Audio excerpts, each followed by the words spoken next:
नमस्कार, स्वागत है आपका अपना चैनल ट्रिक टू जीके में। तो आज हम आपके बीच फिजिक्स का न्यूमेरिकल लेकर उपस्थित हैं। जो ग्रुप डी में जो चल रहा है, क्वेश्चन जो आ रहा है, रिपीटेड हो रहा है, वही क्वेश्चन आपके बीच हम ला रहे हैं। जो आप इसको अगर आप लोग को एग्जाम देना है तो ये वीडियो आपको देख कर ही जाना है, क्योंकि हमें फिजिक्स न्यूमेरिकल छोड़ना नहीं है। क्योंकि फिजिक्स में जितना ज्यादा आप लोग साइंस में जितना ज्यादा नंबर पाइएगा उतना ही आपको ज्यादा रैंक हाई होगा। तो चलिए आज हम लोग कुछ न्यूमेरिकल सीख लेते हैं जो हमेशा आते रहता है और आएगा ही आएगा। तो आज हम लोग चलते हैं अपने पहले क्वेश्चन पर। तो पहला क्वेश्चन आपके स्क्रीन पर है कि 100 वाट एवं 200 वाट के दो उपकरण प्रतिदिन 4 घंटे उपयोग होते हैं, तो 10 दिन में कितनी बिजली का खपत होगा। तो हम इस क्वेश्चन का आज हल करने वाले हैं कि कैसे आप लोग बनाइएगा कि जल्द से जल्द इस क्वेश्चन का हल कर पाइएगा। तो चलिए आज हम लोग इस क्वेश्चन का हल आप लोग को करना सिखा देते हैं। तो हमको हमारे पास दिया हुआ है कि दो उपकरण है मतलब कि पावर जो खपत कर रहा है, पहला जो है 1000 और दूसरा जो है वो 2000 करता है। तो दोनों वाट में कर रहा है, तो दोनों को हम लोग जोड़ लेंगे तो हमें कितना प्राप्त हुआ, तो 3000 प्राप्त हुआ। 3000 प्राप्त हुआ, 3000 वाट। और हम लोग जानते हैं कि एक किलो वाट बराबर 1000 वाट होता है। 1000 वाट होता है।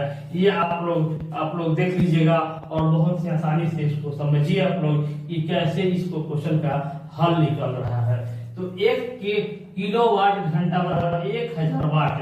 तो इसको हम लोग लिख सकते हैं, यहाँ पर कितना दिया हुआ जी, तो 3000 वाट बराबर हम लोग लिख सकते हैं 3000 वाट बराबर हम लोग लिख सकते हैं 3 किलो वाट घंटा। तो इतना आपका निकल गया, इसमें कोई दिक्कत नहीं है। अब हम लोग को टाइम निकालना है, तो कह रहा है कि प्रतिदिन 4 घंटा और 10 दिनों के लिए। तो हम टोटल टाइम निकाल देंगे 4 गुने 10 दिन 4 घंटा। तो हमारा टोटल जो समय निकला, टाइम निकला, वो तो देखिएगा 10 गुने 4 40 आवर निकला। 40 आवर निकलना है तो हम लोग कुल खपत निकालेंगे। कुल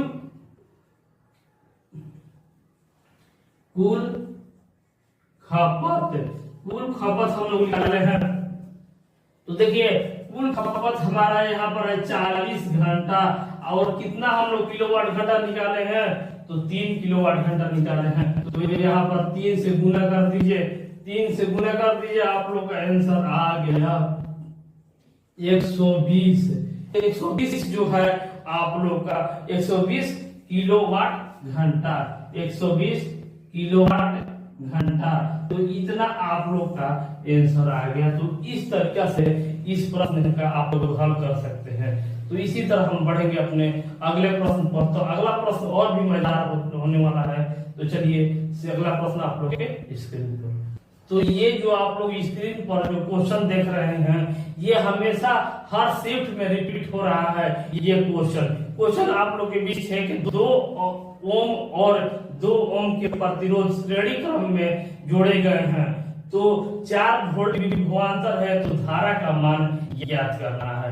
ये क्वेश्चन ऐसा ही क्वेश्चन बार रिपीटेड हो रहा है कि आप लोग को ओम दे दिया, प्रतिरोध दे दिया जा रहा है, विभवांतर दे दिया जा रहा है, वोल्ट दे दिया जा रहा है, और आपको धारा का मान पूछे या वोल्ट के मान पूछे थे, तो उसमें कोई दिक्कत नहीं है। चलिए इस क्वेश्चन को हम लोग बनाना सीखेंगे। तो हमारे पास पहले दो ओम है, 2 ओम और 2 ओम दिया हुआ, 2 प्रतिरोध दिया हुआ है। इसको हम लोग ये श्रेणी क्रम में है, इसको सबसे पहले हम लोग जोड़ देंगे। तो श्रेणी क्रम का सूत्र होता है R बराबर R1 प्लस R2।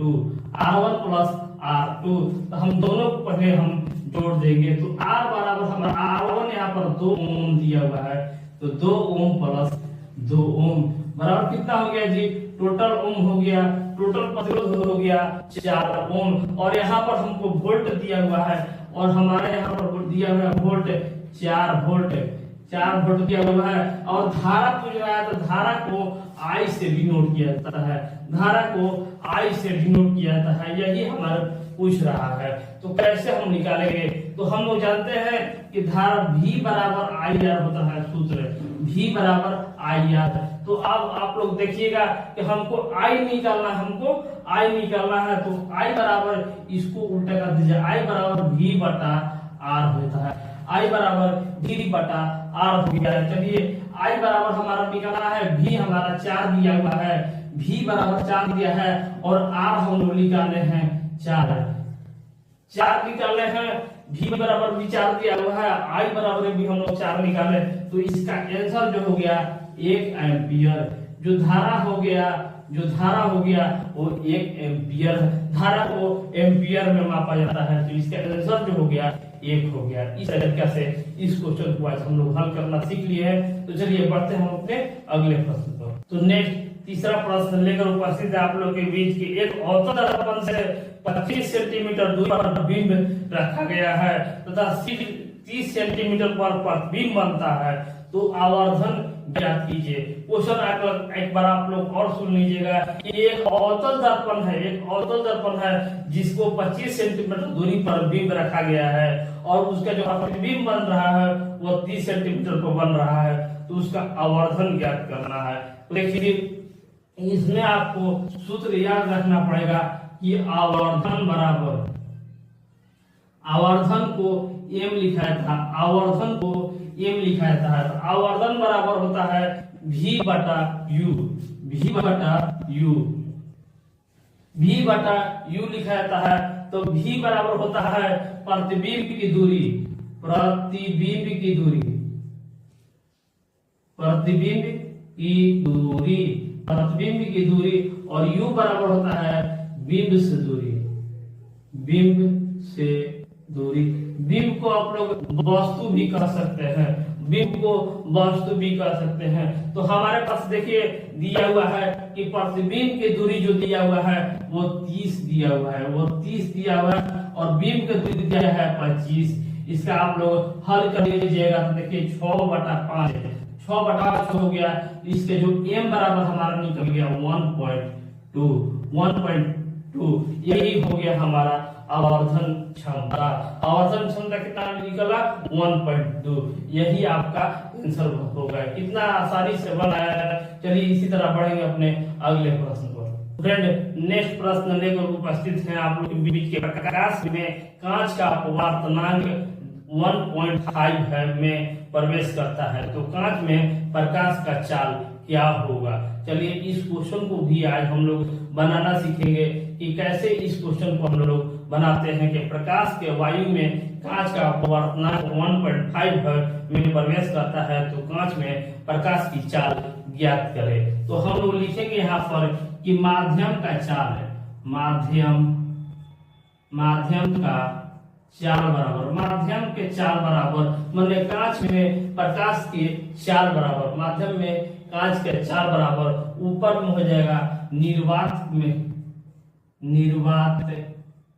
में प्रकाश का चाल, बटा में हो जाएगा अपवर्तनांक,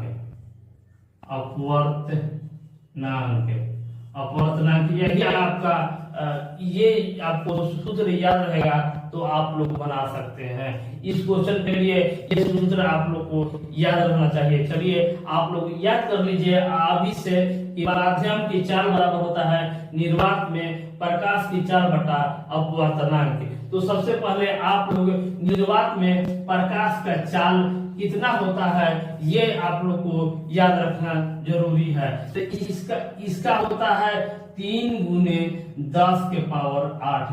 निर्वात में प्रकाश का चाल जो होता है 3 गुने 10 के पावर 8, ये आप लोग याद कर लीजिए।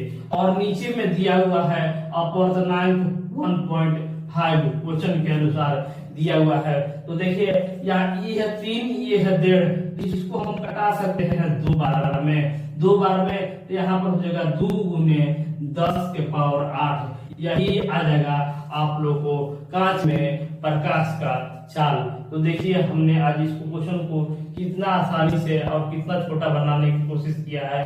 तो इसी तरह हम बढ़ेंगे अपने अगले प्रश्न पर। तो फ्रेंड ये क्वेश्चन लेंस की क्षमता से है, लेंस की क्षमता से है। तो अगला क्वेश्चन आप लोग के लिए इम्पोर्टेंट है, ये क्वेश्चन आप लोग को जानना बहुत जरूरी है। लेंस की क्षमता +5 और -3 है। तो संयोजित लेंस की फोकस दूरी ज्ञात कीजिए। कैसे हम इस क्वेश्चन को हल करेंगे, चलिए आज हम लोग सीख लेते हैं। कि आप लोग को लेंस की क्षमता, तो लेंस की क्षमता को डायोप्टर से डिनोट कर किया जाता है।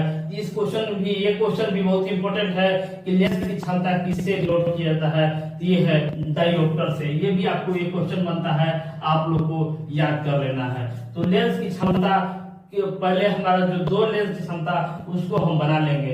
तो D बराबर हम लोग कर लेंगे D1 + D2। तो एक है आप लोग को 5, एक है +5 और एक है -3। तो टोटल हमारे पास आ गया 2 डायोप्टर आ गया, 2 डायोप्टर आ गया। इसको हम लोग हल कर लेंगे। चलिए ये अब सूत्र पर हम लोग रखते हैं कि सूत्र पर हम लोग डायोप्टर बराबर D बराबर जानते हैं कि 25/1 होता है। 25 हमको फोकस दूरी निकालना है, ना कि डायोप्टर निकालना है, हमको फोकस दूरी निकालना है। तो हम लोग D निकाल लिए हैं। D बराबर हमारा 2 आया है, D बराबर 2 आया है। तो हम लोग फोकस दूरी निकालेंगे। तो हमारे यहाँ पर 2 है, तो 2 बराबर 25/1। तो यहाँ पर देखिए 1 बराबर हो जाएगा 25 गुने 2, 1 बराबर 25 गुने 2, तो 1 बराबर हमारा आ गया 50। तो देखिए लेंस की जो फोकस दूरी हो गया, लेंस का फोकस दूरी हो गया वो 50 सेंटीमीटर हो गया। कितना आसानी से और कितना जल्दी निकल रहा है। तो इसी तरह पढ़ेंगे अपने अगले प्रश्न। तो फ्रेंड नेक्स्ट क्वेश्चन आप लोग के बीच आ रहा है कि किसी विद्युत परिपथ में हाई एम्पियर धारा प्रवाहित हो रहा है, प्रतिरोध 2 ओम है, तो विभवांतर ज्ञात कीजिए। कैसे इस क्वेश्चन को आज हम लोग हल करते हैं। तो विभवांतर बराबर होता है वोल्ट, विभवांतर बराबर होता है वोल्ट। तो इसमें वोल्ट निकालना है। तो V बराबर IR हम लोग जानते हैं, V बराबर IR हम लोग जानते हैं। यहाँ पर I बराबर दिया हुआ है 2.5 एम्पियर, 2.5 एम्पियर और R दिया हुआ है 2 ओम दिया हुआ है। तो हम लोग V बराबर IR जानते हैं। तो V बराबर 2.5 गुने 2 कर देंगे। V बराबर आ गया हमारा 5 वोल्ट। तो यही आपका विभवांतर हो गया, यही आपका विभवांतर हो गया। तो कितना आसानी से और कितना निकल रहा है, फास्ट निकल रहा है। तो चलिए इसी तरह बढ़ रहे हैं अपने अगले प्रश्न पर। तो अगला प्रश्न आप लोग के बीच आ रहा है। फ्रेंड नेक्स्ट क्वेश्चन लेकर उपस्थित हैं आप लोग के बीच के 9 ओम और 3 ओम के प्रतिरोधों को समानांतर क्रम में जोड़ने पर तुल्य प्रतिरोध क्या होगा। चलिए इस क्वेश्चन को अभी आज आपके बीच बनाने का तरीका सिखा रहे हैं कि जब समानांतर श्रेणी में होगा तो उसको कैसे जोड़ा जाता है। तो सबसे पहले कह रहा है कि 9 पहला जो है वो 9 ओम है और दूसरा है 3 ओम है। इसको समानांतर क्रम में जोड़ना है।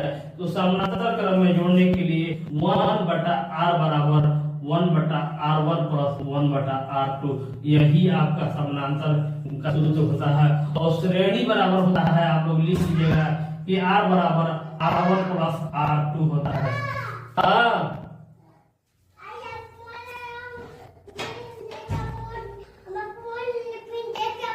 चलो अभी काम था, चलो अभी लिख रहा है, मर लेंगे।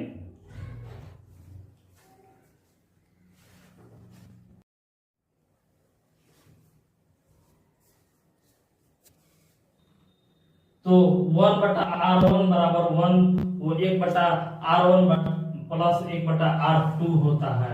तो चलिए इस पर हम लोग रखते हैं।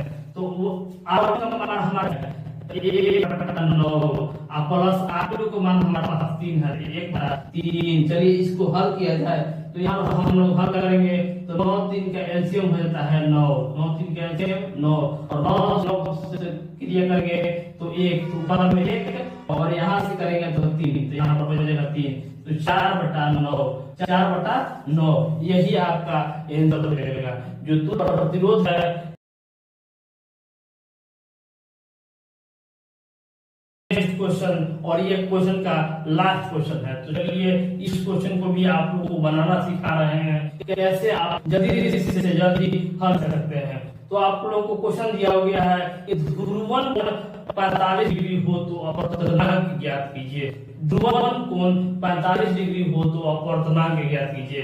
तो ध्रुवन कोण को ऐसे आप लोग म्यू से भी आप लोग म्यू कर सकते हैं। ध्रुवन कोण बराबर दिया हुआ है 45 डिग्री, 45 डिग्री दिया हुआ है। तो आप लोग को अपवर्तनांक ज्ञात करना है, अपवर्तनांक ज्ञात करना है। तो चलिए इस क्वेश्चन को हम लोग कैसे हल करते हैं। तो यहाँ पर दिया हुआ है कि ध्रुवन कोण बराबर लिख लीजिएगा, ध्रुवन कोण बराबर होता है tan थीटा, ध्रुवन कोण बराबर tan थीटा, ध्रुवन कोण बराबर tan थीटा। तो tan थीटा का मान आप जानते हैं कि tan 45 डिग्री का मान होता है 1, tan 45 डिग्री का मान होता है 1। तो इसीलिए अपवर्तनांक जो हो जाएगा, अपवर्तनांक हो जाएगा